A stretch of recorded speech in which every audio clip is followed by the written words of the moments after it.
Saat itu ternyata Insu tidak pingsan saat dipukuli oleh pria itu. Dia langsung bangun dan melawannya. Kemudian pria itu menceritakan kalau selama 10 tahun dia melukis untuk seniman itu. Melalui karya-karyanya, seniman itu terkenal dan sukses. Pria ini melakukan semua itu karena dijanjikan akan diberikan beasiswa belajar ke luar negeri, sehingga dia bertahan. Tapi suatu ketika dia mendengar kalau atasannya membohonginya, sehingga membuat dia sangat marah dan kecewa. Pria ini merasa kalau hidupnya sudah usai. Saat Insu ingin menangkapnya, pria itu langsung melukai dirinya sendiri. Melihat hal itu, Insu langsung mencoba untuk membantu pria itu. Tapi saat itu Kapten Lee tiba di sana. Di sana terlihat Kapten Lee salah paham. Kemudian Kapten Lee memanggil Insu untuk berbicara. Di sana Kapten Lee terlihat sangat marah karena tindakan Insu. Walaupun Insu mencoba untuk menjelaskannya bahwa dia tidak bermaksud seperti itu, tapi Kapten Lee tidak mau mendengarkan penjelasan Insu. Di sisi lain, ternyata ada wartawan yang sedang merekam pembicaraan mereka. Kemudian Insu pun pulang ke rumah.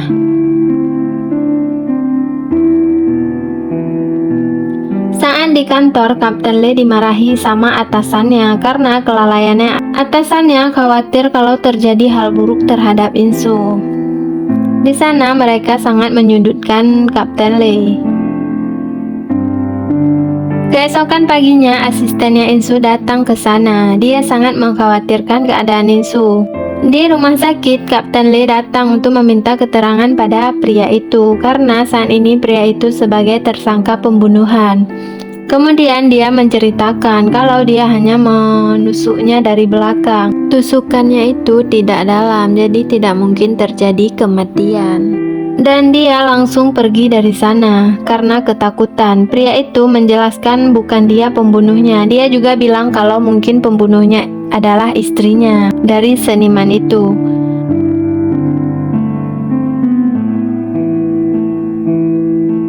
Kemudian Kapten Lee pun kembali ke kantor dan mereka pun mengetahui kalau pembunuhnya adalah istri dari seniman itu.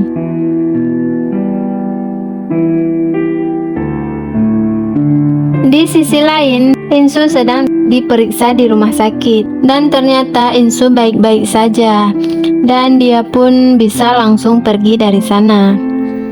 Kemudian asistennya langsung melaporkan pada ayahnya Insu kalau Insu baik-baik saja. Saat malamnya, Insu mengajak salah satu rekan polisinya untuk makan malam. Insu bertanya kenapa Kapten Lee tidak suka padanya. Lalu temannya bilang kalau Insu bertindak tanpa melapor pada atasannya, sehingga itu membuat dia kesal. Di sana temannya juga menceritakan kalau ayahnya Kapten Lee dipecat karena tuduhan menerima suap.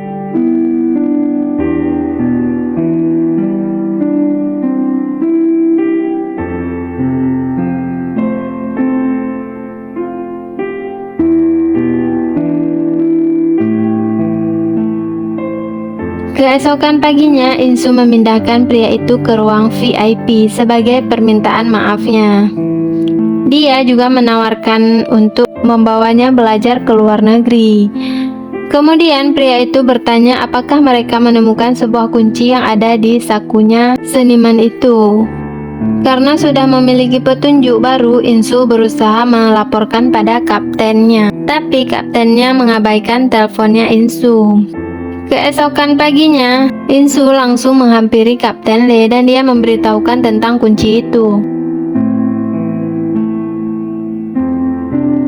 Kemudian kapten pun datang ke rumah wanita itu. Di sana dia membohongi wanita itu dengan memberitahukan kalau asisten seniman itu sudah meninggal. Kemudian wanita itu langsung bertindak karena ia berpikir kalau masalahnya sudah selesai. Dia langsung menghubungi kekasihnya dan mereka langsung pergi ke tempat penyimpanan dan membawa kunci itu. Tapi ternyata di sana para polisi sudah menunggu kedatangan mereka karena semua ini adalah jebakan untuk menangkap pembunuh yang sebenarnya. Dan akhirnya mereka pun ditangkap.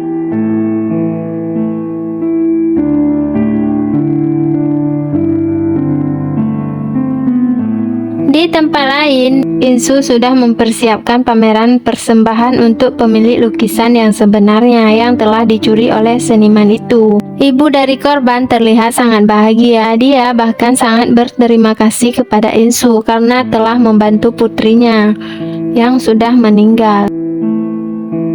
Saat malamnya, kakaknya Insu datang menemui Insu karena Insu sudah pindah rumah tanpa memberitahunya.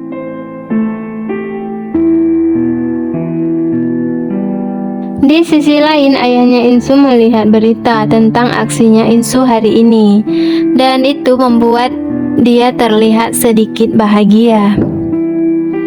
Di tempat lain, saingan ayahnya Insu juga mencoba untuk mengungkap rahasia kematian ibunya Insu, dan juga fakta bahwa si Insu adalah anak haram. Pria itu meminta bantuan dari wartawan. Keesokan paginya, Insu bertemu dengan ayahnya Kapten Lee. Pria tua itu mencoba membantu Insu merawat pohonnya yang terkena hama. Saat Insu menceritakan tentangnya bahwa ia pernah tinggal di rumah itu waktu kecil, dan pria itu langsung teringat kalau dialah anak kecil yang dia selamatkan waktu itu.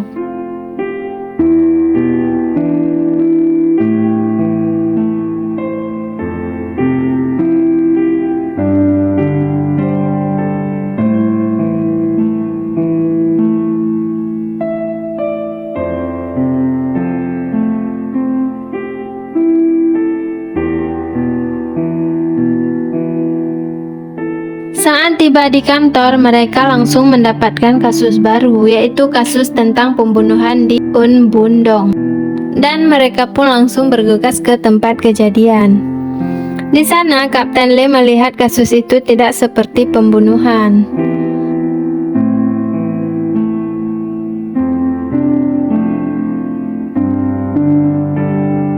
Saat itu, Insu ditugaskan untuk mencari keterangan dari para tetangga di rumah yang dekat dengan rumah korban. Di sana, dia malah bertemu dengan para gangster yang sedang menanam pohon. Di sisi lain, Kapten Lee bertanya pada cucu kakek itu apakah kakeknya punya penyakit kronis, tapi cucunya bilang tidak. Dan akhirnya mereka pun memutuskan kalau kematian kakek itu adalah kecelakaan. Saat di kantor, Insu tertidur. Saat dia bangun, semua orang sudah pulang. Tapi tiba-tiba, cucu dari korban datang ke sana. Dia memberitahukan bahwa dia memberikan sebuah foto pada Insu dan barang yang ada di foto itu menghilang. Keesokan paginya, Insu pun memberitahukan pada timnya bahwa ada satu barang yang hilang di rumah korban, yaitu cap kekaisaran asli.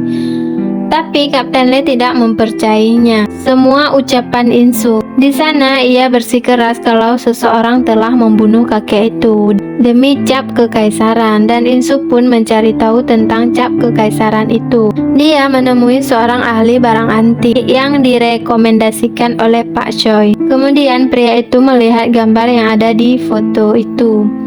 Pria itu mengatakan kemungkinan itu cap kekaisaran yang asli. Di sisi lain, Kapten Lee datang ke ruang otopsi untuk memastikan apakah kakek itu dibunuh atau meninggal karena kecelakaan. Tapi menurut dokter itu, kakek itu dibunuh, dan akhirnya Kapten Lee pun kembali ke kantor. Dan ia menjelaskan pada rekannya kalau kasus kakek itu adalah pembunuhan, dan mereka pun mulai menyelidiki kembali.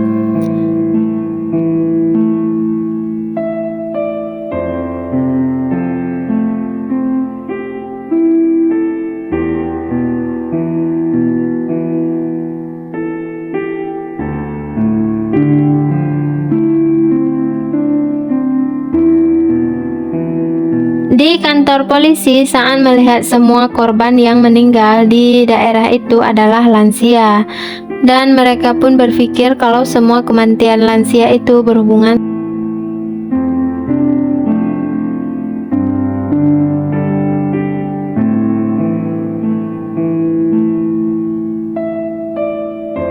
Saat memeriksa rekaman CCTV, mereka melihat dua orang pria yang menyamar sebagai tukang foto yang datang ke rumah korban, dan para polisi pun menyimpulkan kalau merekalah pembunuhnya.